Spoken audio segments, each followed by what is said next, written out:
warahmatullahi wabarakatuh. Halo teman-teman, perkenalkan nama saya Alia Zaira dari kelas 11 MP4.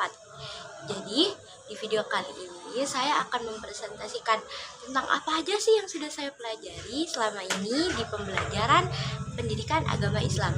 Jadi di sini saya mempelajari tentang beberapa hal ya. Yang pastinya di sini saya mempelajari 3 ya teman-teman. Jadi ada 3 bab yang sudah saya pelajari, yaitu salah satunya tentang berpikir kritis, lalu yang kedua tentang ilmu pengetahuan dan teknologi, dan yang terakhir adalah tentang cabang-cabang iman. Pertama, saya mempelajari tentang berpikir kritis. Jadi ada loh dalil tentang berpikir kritis, yaitu surat Al-Imran ayat 190 sampai ayat 191. Untuk dalil dan artinya kalian bisa searching sendiri di Google ya teman-teman. Soalnya nggak bisa nih kalau saya sebutin semuanya di sini.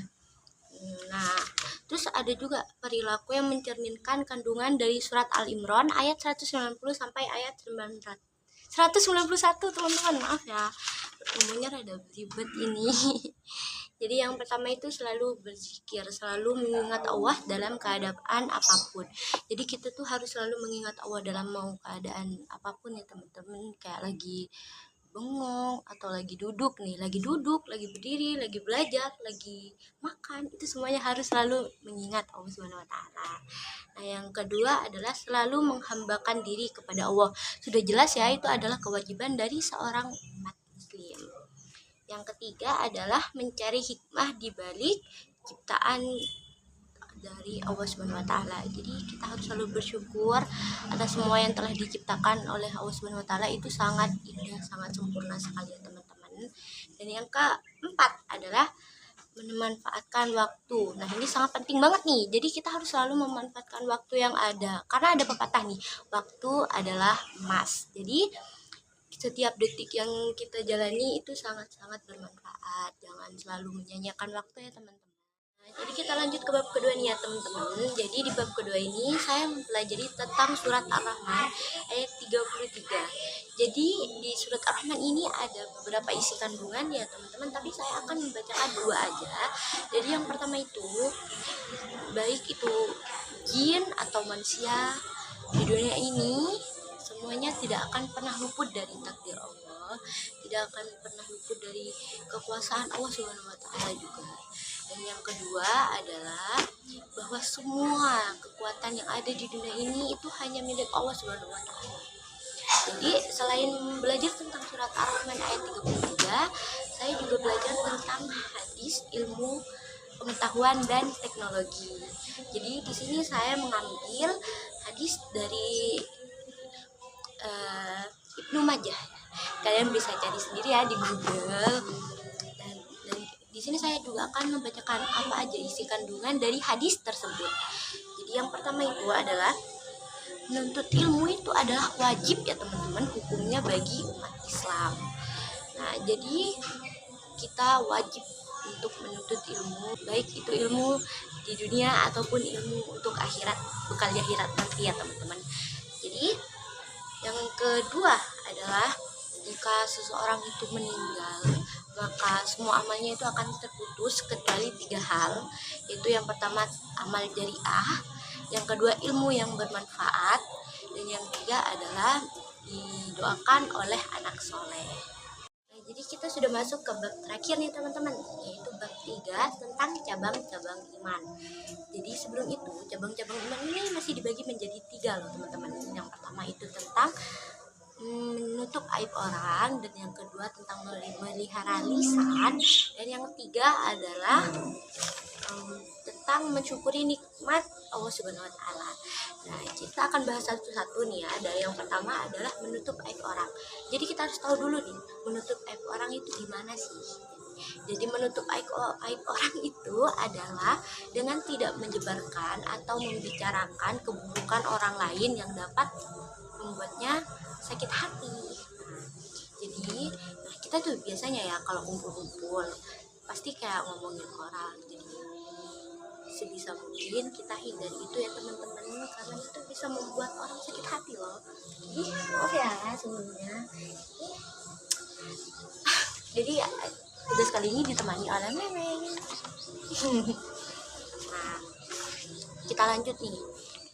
Hukum menyebarkan aib orang lain itu sangat dosa besar. Jadi sebisa mungkin kita hindari. Jadi cabang iman yang kedua adalah memelihara lisan. Jadi lisan itu adalah perkataan ya teman-teman. Jadi kita sebagai umat muslim harus selalu menjaga semua perkataan kita. Semua yang keluar dari mulut kita itu harus ada hal yang baik dan jangan sampai menyakiti hati orang lain ya teman-teman. Jadi sebelum itu kita harus tahu dulu nih pengertian dari memelihara lisan ini apa sih. Jadi pengertian dari memelihara lisan adalah menjaga supaya tidak mengatakan sesuatu yang kurang baik meskipun dalam keadaan marah, apalagi sampai menyakiti perasaan orang lain. Nah, jadi kalau seandainya kita lagi ada masalah dan kita lagi emosi nih teman-teman, lebih baik kita menjauh dulu dari orang tersebut dan mengontrol emosi kita. Kita harus tarik nafas dan berpikir lebih tenang dulu. Baru setelah merasa lebih tenang, kita membicarakan hal tersebut dengan orang itu. Seperti itu teman-teman. Dan ada loh dalil dari memelihara lisan, yaitu surat Al-Qaf ayat 18. Kalian bisa lihat sendiri ya di Google. Jadi ada beberapa juga loh manfaat menjaga lisan. Yang pertama itu memiliki kedudukan tinggi sebagai orang muslim. Nah, yang kedua itu dijauhkan dari kebinasaan.